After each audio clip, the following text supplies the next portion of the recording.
En un mundo donde la felicidad se mide en likes y el bienestar se persigue a golpe de terapia online, donde la incomodidad es el nuevo pecado capital y el sufrimiento, un error de cálculo en la ruta de la vida, ¿tiene algún sentido hablar de santos?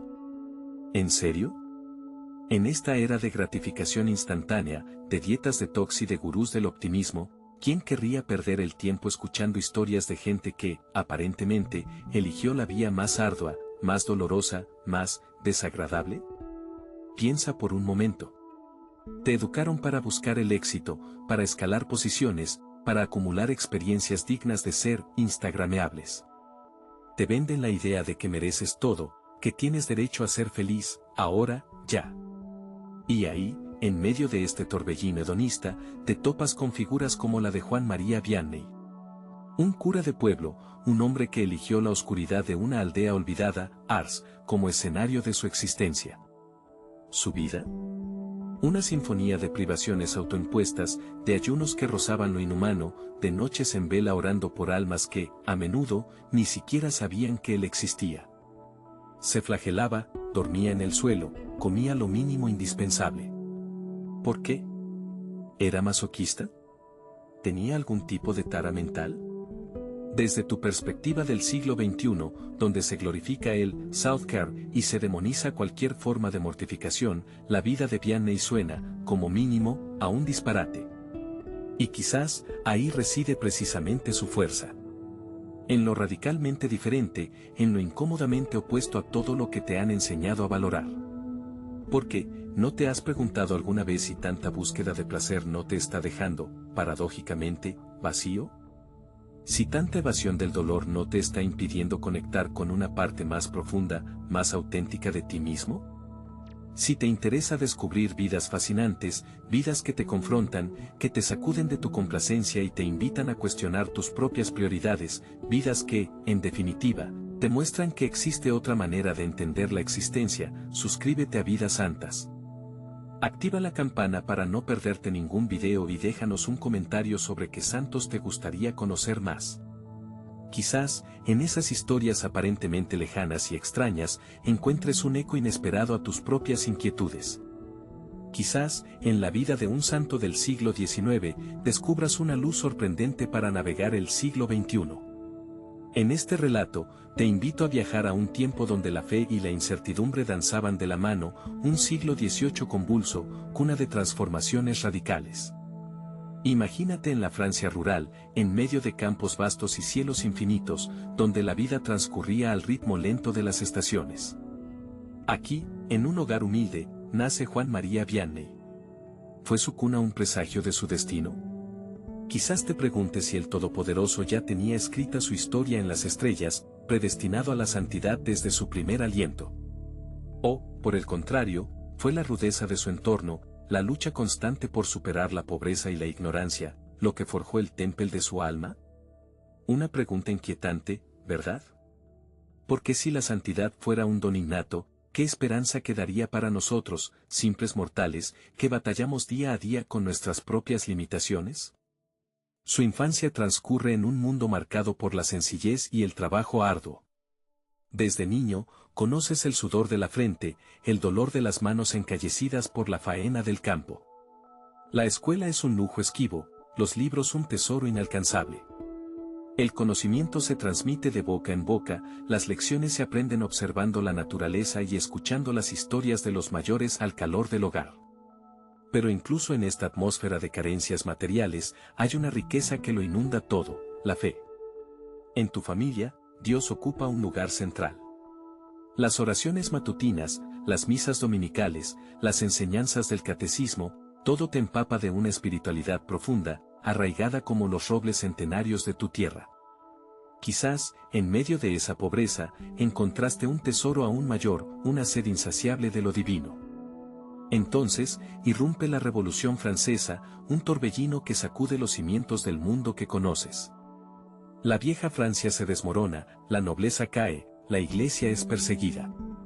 De repente, la fe que te sostenía se convierte en un acto de rebeldía, en una opción peligrosa. Los sacerdotes se esconden, las misas se celebran en secreto, bajo el manto de la noche. Imagínate viviendo en ese clima de incertidumbre y miedo. ¿Cómo afectaría a tu fe? ¿La fortalecería o la debilitaría? Para ti, Juan María, este periodo convulso parece encender aún más la llama de tu vocación. En medio del caos, vislumbras un camino claro: ser sacerdote. ¿Una locura? Tal vez.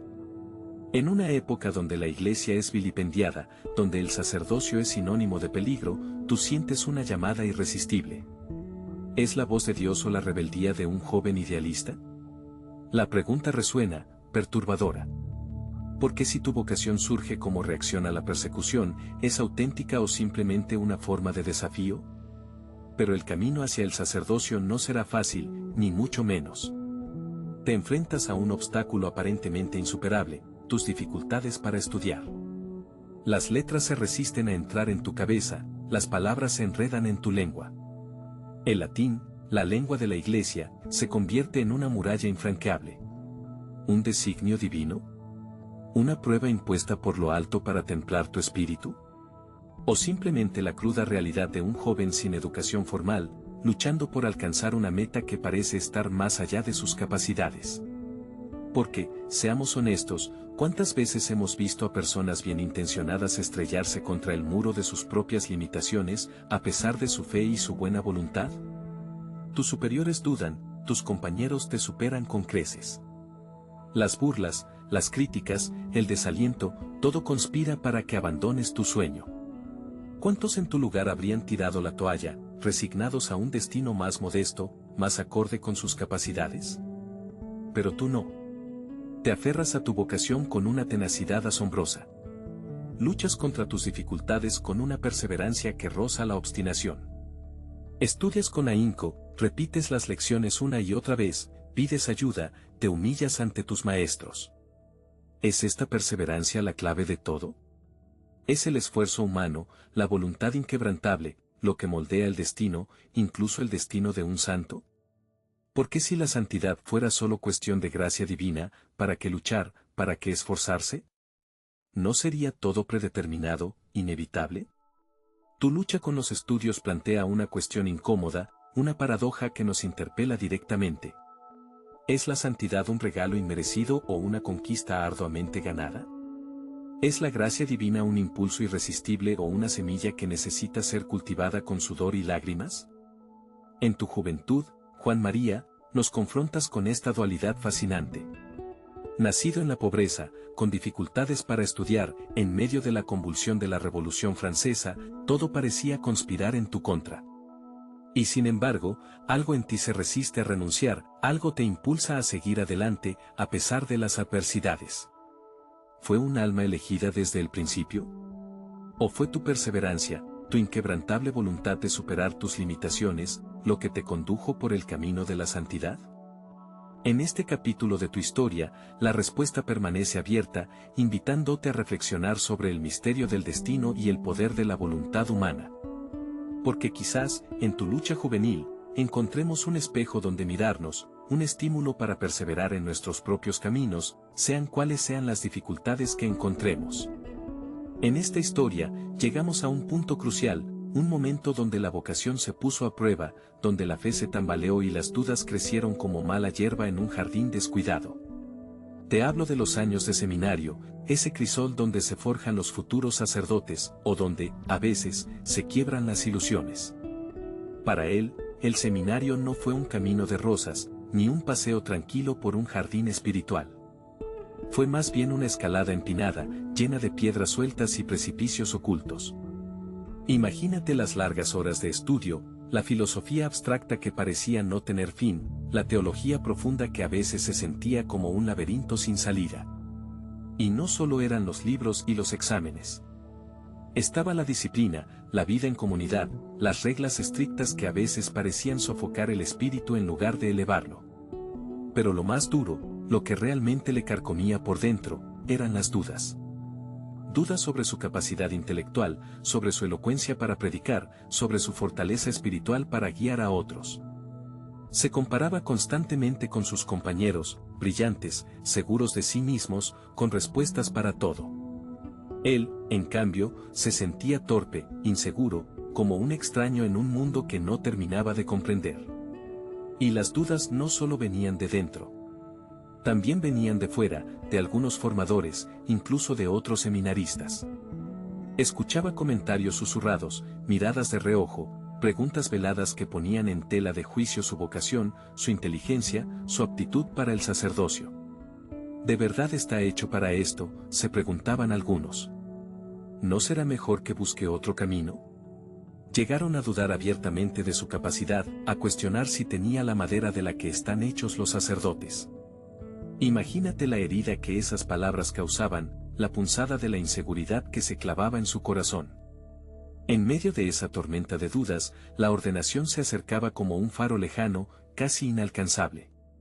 Muchos pensaban que no llegaría, que se quedaría en el camino, que las dificultades lo vencerían. Incluso él mismo, en sus momentos más oscuros, se lo llegó a plantear. ¿Sería capaz? ¿Sería digno? ¿No estaría cometiendo un error? Pero entonces, sucedió algo inesperado, algo que algunos llamarían un milagro, otros, simplemente, un acto de fe. A pesar de las dudas, a pesar de las críticas, a pesar de sus propias inseguridades, la ordenación llegó. Casi como un desafío al escepticismo, como una respuesta a las voces que decían que no era posible. Fue una ordenación que muchos vieron con recelo, con desconfianza, incluso con abierta oposición. Se alzaron voces que preguntaban si no sería un error, una equivocación, un riesgo innecesario para la Iglesia. Y aquí surge la pregunta polémica, la pregunta que todavía resuena en el aire: ¿fue un error su ordenación? ¿Se equivocaron al confiar en él, al darle la responsabilidad del sacerdocio? ¿O fue, por el contrario, un acto de fe, una demostración de que Dios elige a los débiles, a los imperfectos, a aquellos que a ojos del mundo no parecen los más adecuados? ¿No es acaso en la debilidad donde se manifiesta la fuerza de Dios? Tras la ordenación, llegó el primer destino. No fue una parroquia importante, ni un lugar destacado. Fue un pequeño pueblo perdido en la montaña, una comunidad humilde y sencilla, alejada del bullicio y la pompa de las grandes ciudades. Un lugar donde, quizás, las expectativas eran menores, donde tendría espacio para crecer, para aprender, para demostrar o para fallar, si era el caso. Fue allí, en ese rincón olvidado, donde comenzó su ministerio sacerdotal. En medio de gente sencilla, con problemas cotidianos, con una fe arraigada pero a veces también llena de dudas y preguntas. Allí, donde nadie esperaba grandes cosas de él, donde quizás la presión era menor, donde podría empezar a construir su camino, a pesar de todo, como sacerdote. Pero esa ya es otra historia. En esta historia, viajamos a un lugar olvidado en el mapa, un rincón de Francia donde el tiempo parecía haberse detenido, o quizás, retrocedido. Imagínate un pueblo llamado Ars, no un lugar de belleza bucólica y encanto rural que pintan los cuentos, sino una aldea donde la desidia y el abandono habían calado hondo, hasta los huesos de sus habitantes. Piensa en casas con las paredes desconchadas, como piel vieja y reseca, ventanas tapiadas que miran hacia adentro, como ojos cerrados a la esperanza. Las calles, más que caminos, eran cicatrices de polvo y barro, testimonio silencioso de un declive lento y constante. Y el aire mismo parecía pesado, cargado no solo de la humedad del campo, sino de una atmósfera espesa de apatía, de resignación. Ars no era solo un pueblo deteriorado físicamente, era un alma colectiva en ruinas. La iglesia, corazón espiritual de cualquier comunidad, estaba fría, vacía, como un esqueleto sin vida.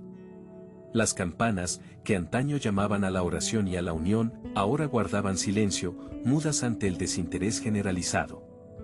Las pocas misas que se celebraban eran un mero trámite, un eco lejano de una fe que se había evaporado, dejando tras de sí un vacío profundo. ¿Y la gente de Ars? Imagina rostros cansados, miradas esquivas, cuerpos encorvados no solo por el trabajo duro, sino también por el peso de la desesperanza. Las tabernas, lugares que deberían ser refugio de camaradería y descanso, se habían convertido en guaridas de vicio y olvido. El alcohol, el juego, la murmuración constante, eran los únicos rituales que parecían mantener viva a esta comunidad moribunda. La moral, ¿qué moral? En Ars, parecía que los 10 mandamientos eran solo una lista polvorienta en algún libro olvidado. El adulterio era moneda común, el robo una práctica aceptada, la blasfemia un entretenimiento más. Los niños crecían en un ambiente de desconfianza y cinismo, aprendiendo desde pequeños que la vida era una lucha individual y despiadada, donde la bondad y la compasión eran signos de debilidad, no virtudes. Y en medio de este panorama desolador, de esta enfermedad espiritual que consumía a Ars, aparece él. Un cura joven, recién nombrado párroco, un hombre llamado Juan María Vianney. Imagínatelo llegando al pueblo, quizás en un carro destartalado, con su sotana negra y su rostro pálido, quizás con una mirada ingenua y llena de idealismo, o quizás, ya con una profunda tristeza al ver la realidad que le esperaba. Tú, observador externo, conociendo la historia, viendo este pueblo en ruinas, ¿qué pensarías?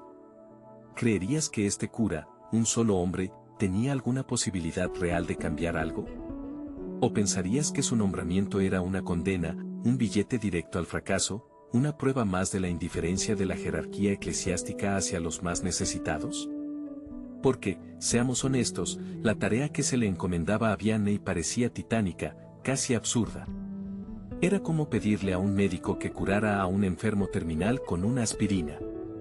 ¿Cómo un solo hombre, sin recursos, sin apoyo, sin siquiera la simpatía de sus feligreses, podría revertir una situación tan arraigada, tan profundamente deteriorada?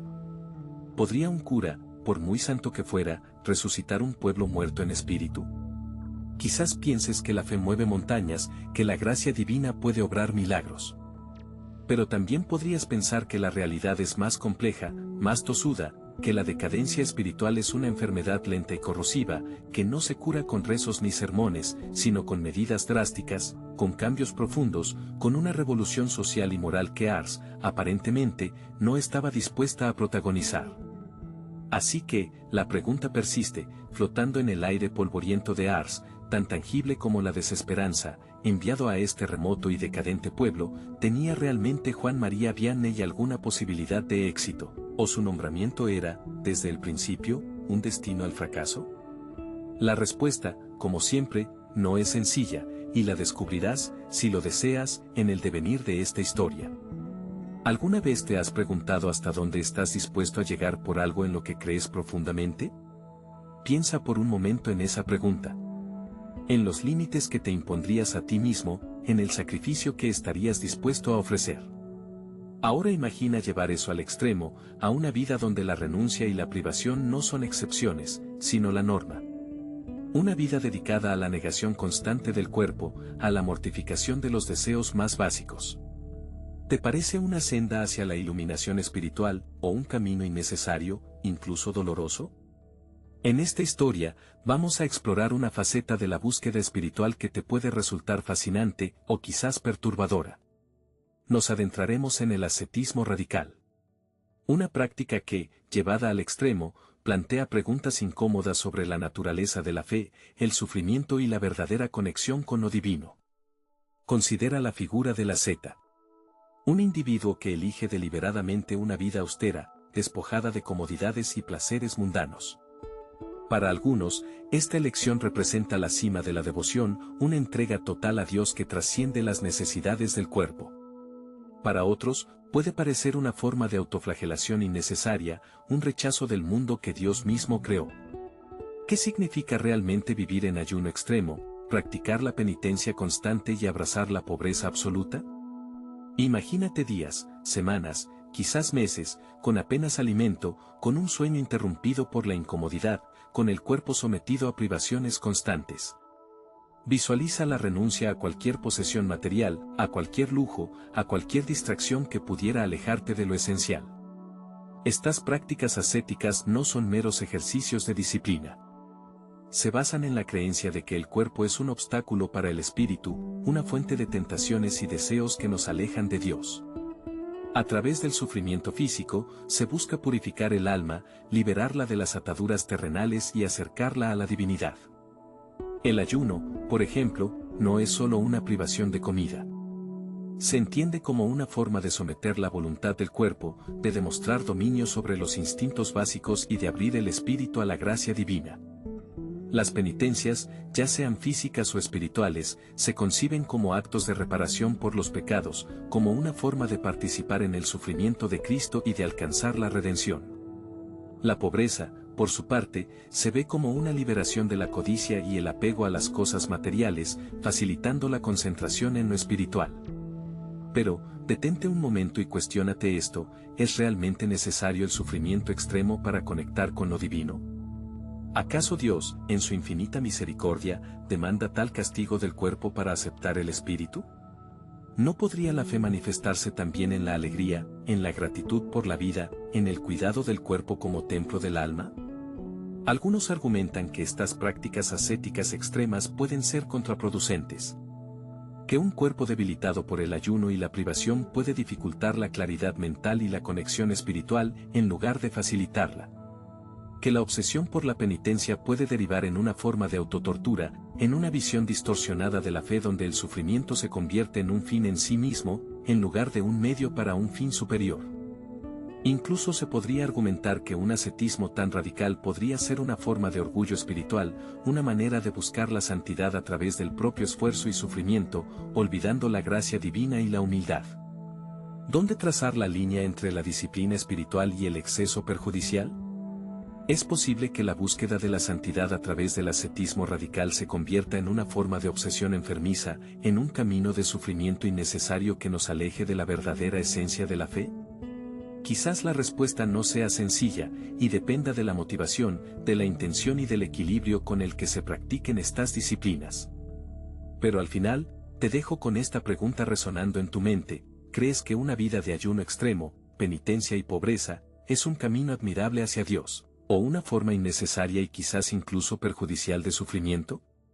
Reflexiona sobre ello, porque en la respuesta, quizás encuentres algo revelador sobre tu propia concepción de la fe y el sacrificio.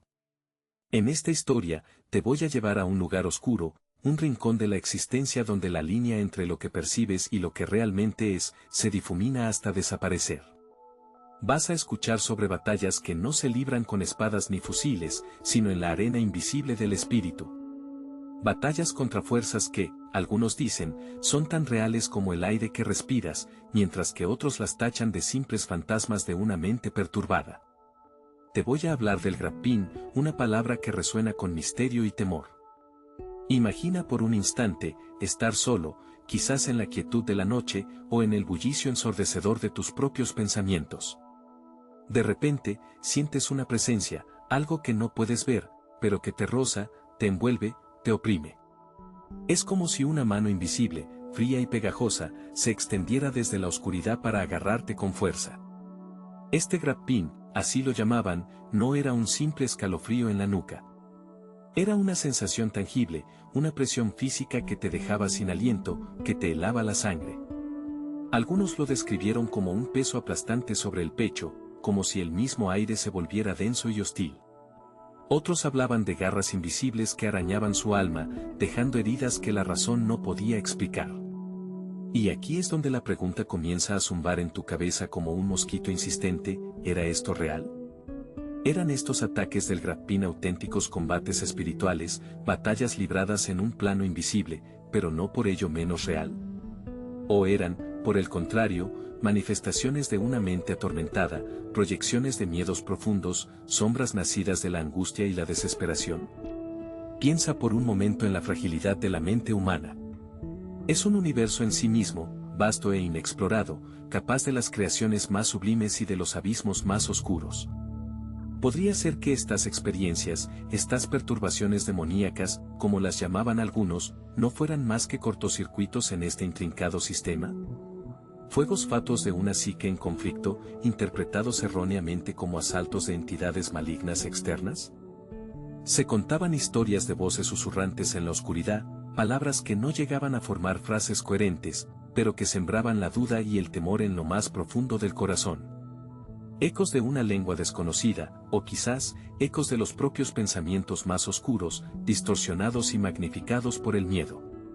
También estaban las visiones, fugaces destellos en el rabillo del ojo, sombras que se movían demasiado rápido para ser reales, rostros deformes que se asomaban en los espejos cuando nadie más miraba. ¿Eran portales a otra dimensión, brechas en el velo de la realidad, como algunos afirmaban? ¿O eran simples trucos de la percepción, juegos de luces y sombras interpretados por un cerebro ansioso por encontrar patrones, incluso donde no los hay? Y luego llegaban las perturbaciones físicas.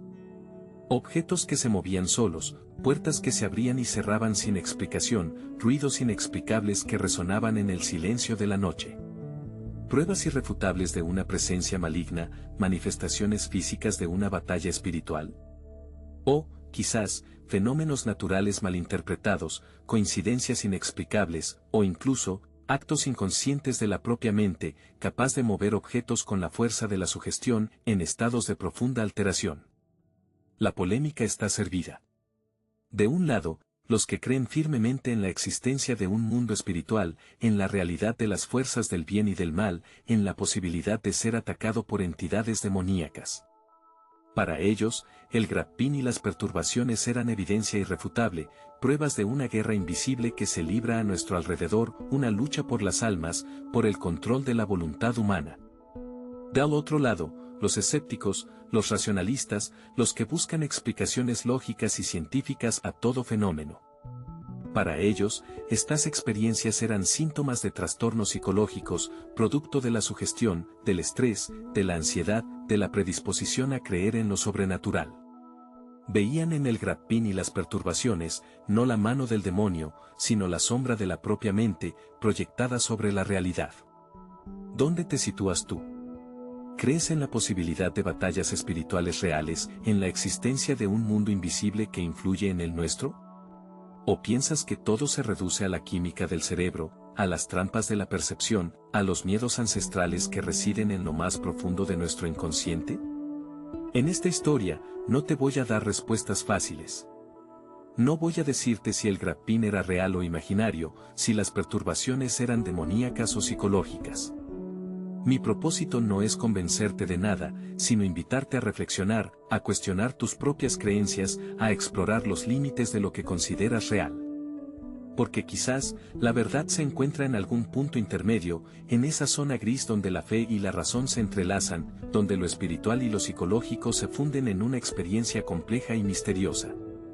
Quizás, las batallas espirituales son reales, pero se libran en el campo de batalla de nuestra propia mente.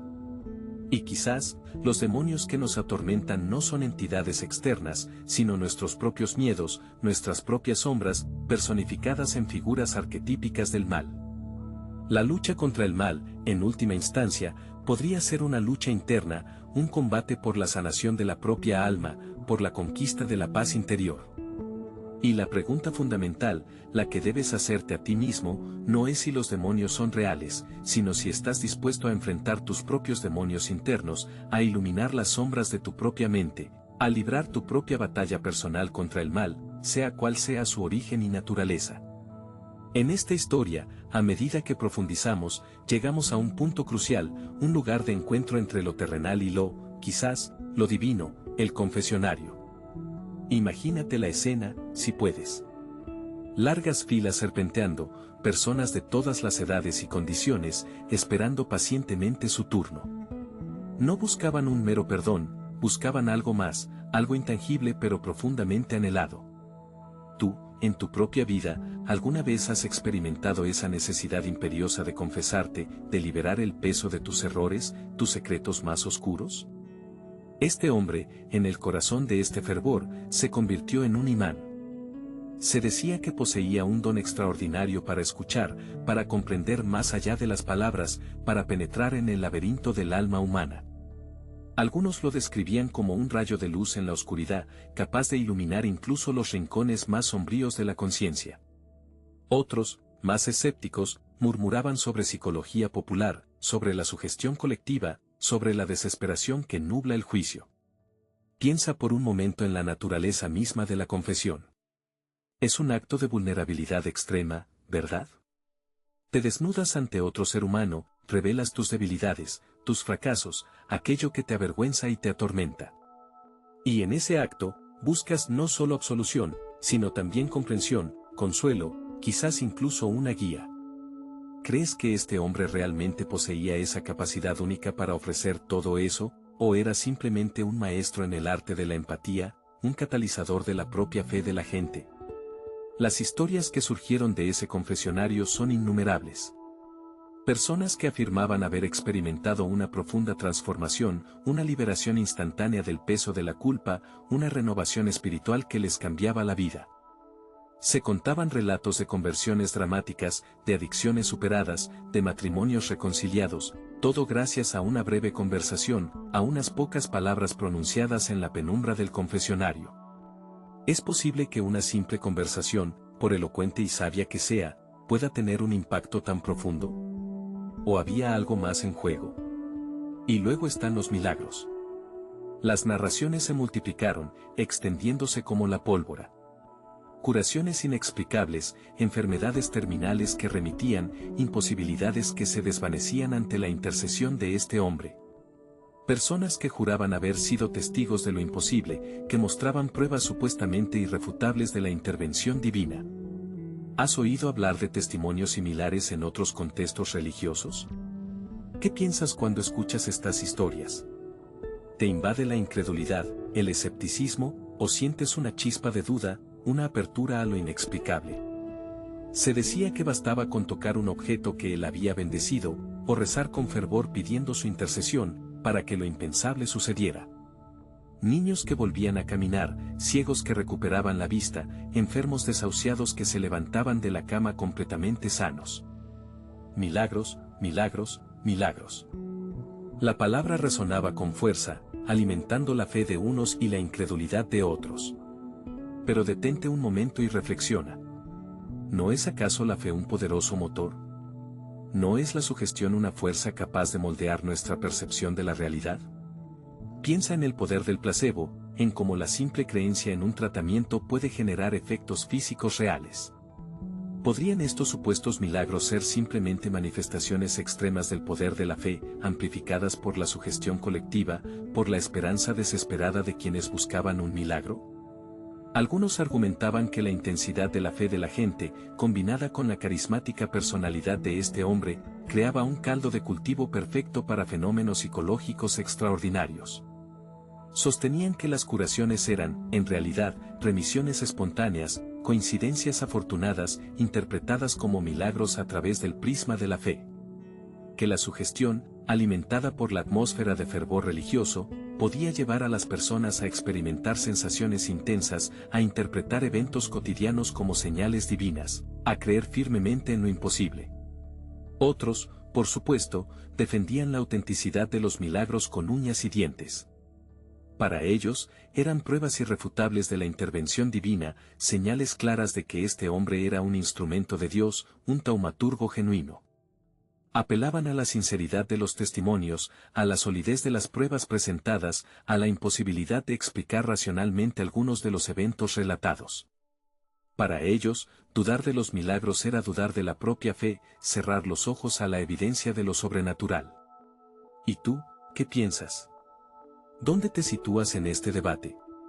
¿Crees que este hombre fue un confesor excepcional, dotado de una sabiduría y una empatía fuera de lo común, capaz de guiar a las almas perdidas hacia la redención?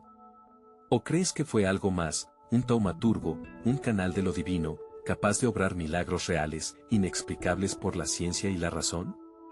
O quizás la verdad reside en un punto intermedio, en una compleja interacción entre la fe ferviente, la sugestión poderosa y, quién sabe, quizás, un atisbo de lo inexplicable. La respuesta, si es que existe una, sigue siendo esquiva. Pero la pregunta sobre la naturaleza de la fe, del milagro, de lo divino y lo humano, persiste, resonando en el eco de estas historias, desafiándote a ti, a cada uno de nosotros, a formar nuestra propia opinión, a confrontar nuestras propias creencias, a mirar de frente a la posibilidad, por remota que sea, de lo extraordinario.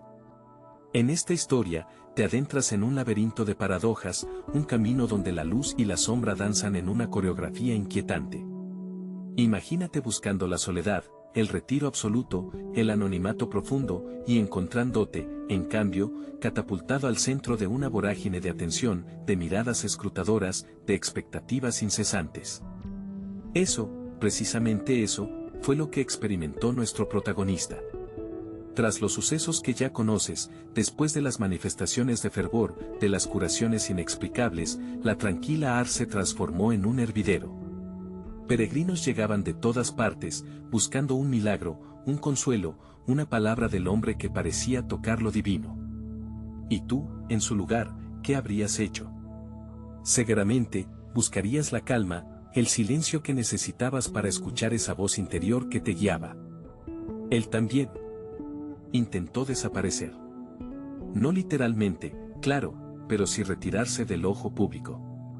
Redujo sus apariciones, limitó sus palabras, se refugió en la iglesia, en la oración, en el trabajo humilde de la parroquia. Creía, quizás ingenuamente, que la marea se calmaría, que el fervor se disiparía, que la gente volvería a sus vidas y lo dejarían a él volver a la suya, una vida simple, dedicada a Dios y a su rebaño. Pero la fama, amigo mío, es una bestia indomable.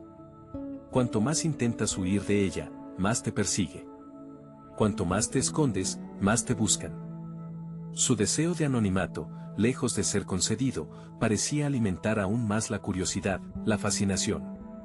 La gente interpretaba su silencio como humildad, su retiro como santidad, su ausencia como prueba de su conexión especial con lo trascendente.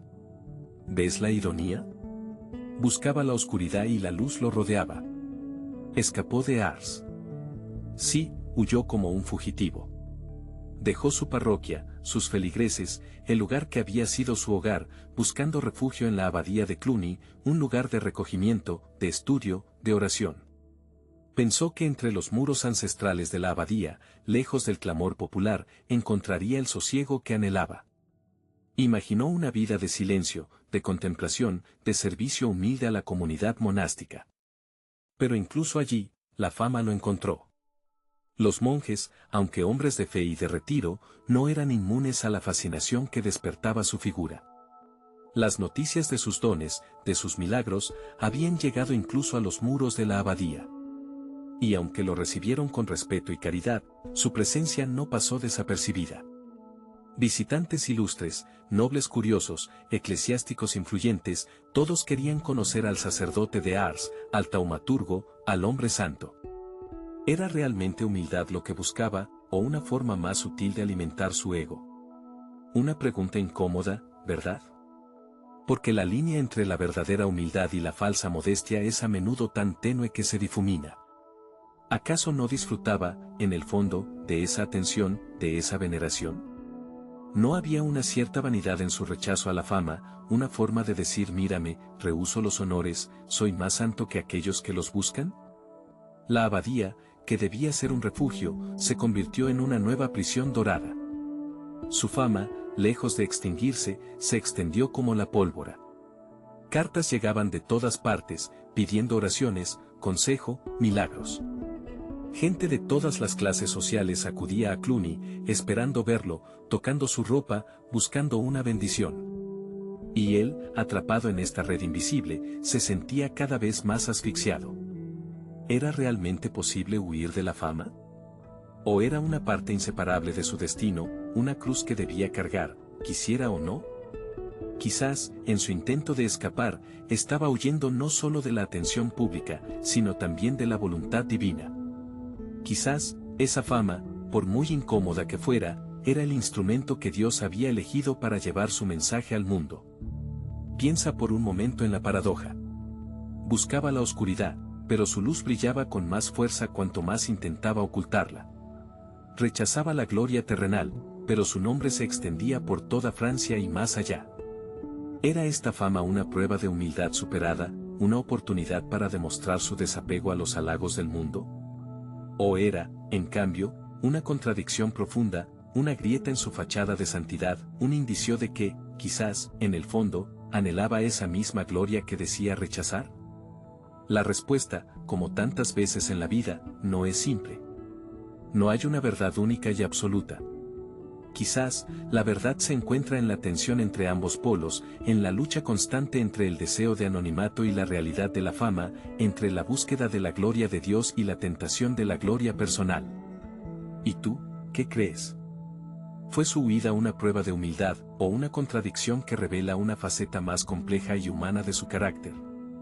Medítalo, porque en la respuesta a esta pregunta, quizás encuentres una clave para comprender la verdadera naturaleza de la fama y de la humildad, y su intrincada danza en el corazón humano. El legado del cura de Ars, un modelo de santidad para hoy. Declaración polémica: en la Iglesia actual, ¿sigue siendo relevante el modelo de sacerdocio de San Juan María Vianney, o sus sacrificios pertenecen a otra época? Reflexionar sobre su legado y su impacto en la Iglesia. ¿Te has parado a pensar alguna vez en esos santos que parecen sacados de otra era? Figuras envueltas en un halo de piedad antigua, casi irreconocibles para el ojo moderno. Uno de ellos, Juan María Vianney, el cura de Ars. Su nombre resuena en los templos, su imagen en los vitrales, pero, ¿qué significa realmente para ti, hoy? Su vida, contada con fervor, es un relato de sacrificio extremo.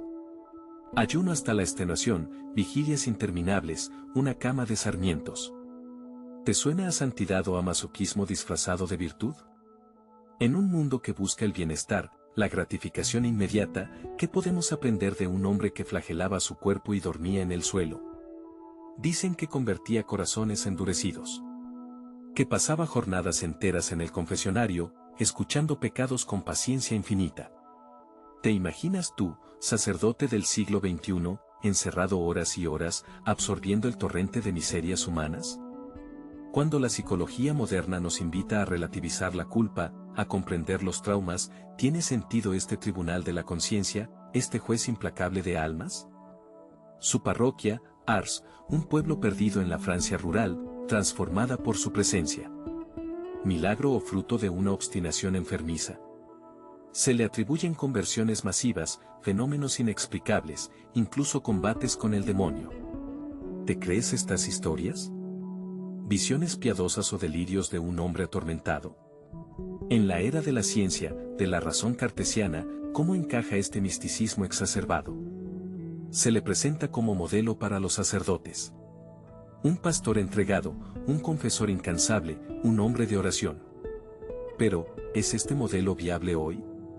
En comunidades donde el sacerdote es un gestor, un animador social, a veces incluso un terapeuta, ¿queda espacio para este asceta medieval? Algunos dirán que su santidad es intemporal. Que su ejemplo de entrega total, de amor a Dios y a las almas, trasciende épocas y culturas. Que su celo apostólico, su oración constante, son faros que guían a la Iglesia de hoy. Te dirán que el mundo necesita santos así, hombres radicales que desafíen la mediocridad, que señalen el camino de la cruz. Otros, en cambio, opinarán que su modelo está obsoleto. Que su rigorismo moral, su visión del pecado, son ajenos a la sensibilidad contemporánea.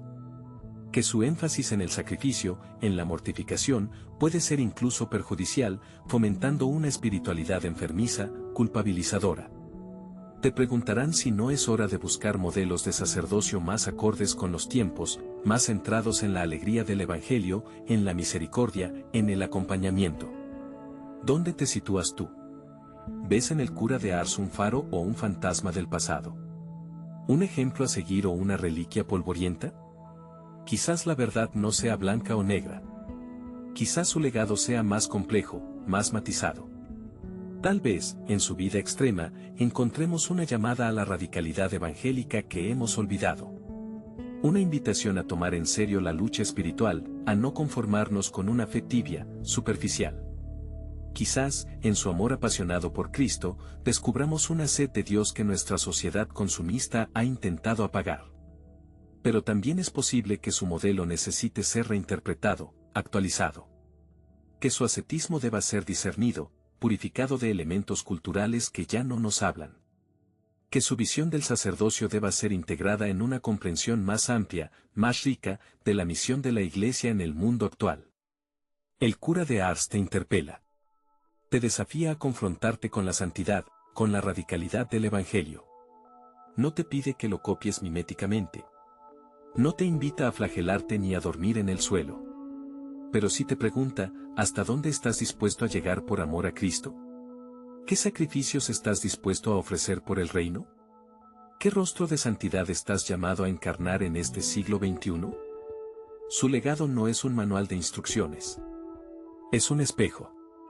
Un espejo que refleja nuestras propias mediocridades, nuestras propias resistencias. Un espejo que nos invita a preguntarnos qué significa ser santo hoy, en un mundo tan diferente al suyo.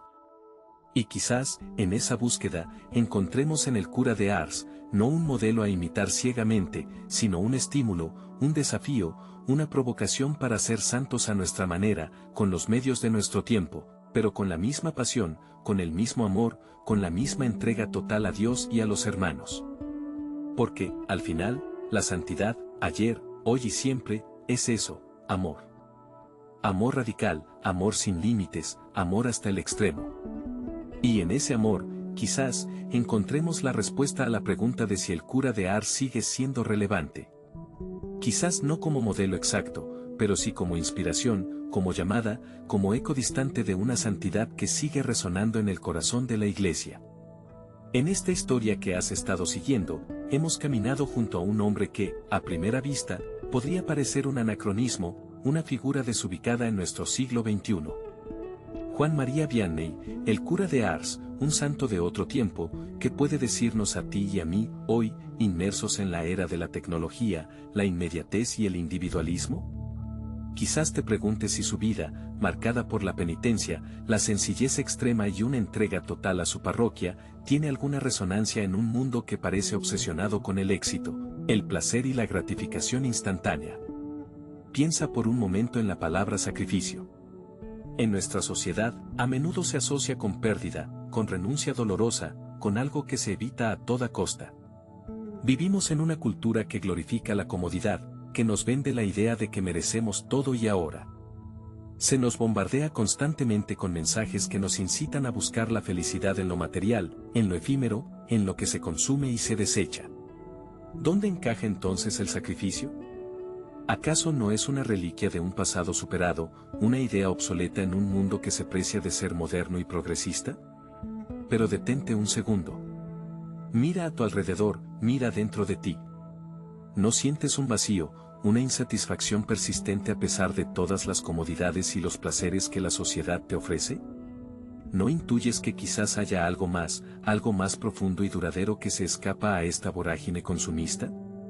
Tal vez, solo tal vez, la vida de Juan María Vianney, precisamente en su aparente contradicción con nuestros valores modernos, tenga algo esencial que revelarnos.